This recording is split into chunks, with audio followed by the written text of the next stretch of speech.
Umabot na sa 21 vehicular accident ang naitala sa lungsod ng Ilagan ngayong 2026. Sa panayam ng Bombo Radyo Kawayan kay Police Captain Noraline Andal, ang tagapagsalita ng Ilagan City Police Station, sinabi niya na ang naturang datos ay mas mataas kung ikukumpara sa 7 na naitala noong 2025 sa kaparehong panahon. Anya ang nakikita nilang dahilan ng pagtaas ay dahil sa kawalan umano ng disiplina ng mga nagmamaneho maging ang hindi pagsunod sa mga batas trapiko. Dahil dito ay patuloy ang isinasagawang information dissemination upang mabigyan ng sapat na kaalaman at kamalayan ang publiko sa kanilang pagbaybay sa mga kakalsadahan.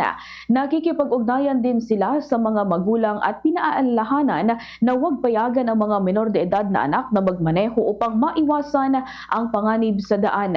Samantala, mas pinaigting din ng kanilang hanay ang pag-implementa sa mga city ordinances gaya na lamang ng curfew at pagsawata sa mga gumagamit ng modified mufflers.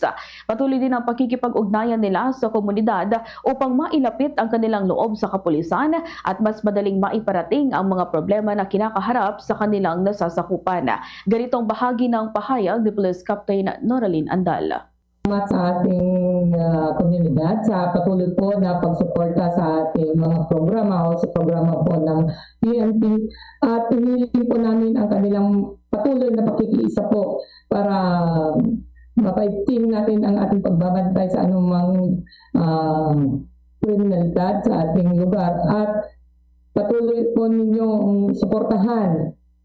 Hikaya't ang lahat po na suportahan ang aming mga programa para mapanatili po natin ang kaligtasan at kaayusan sa ating komunidad.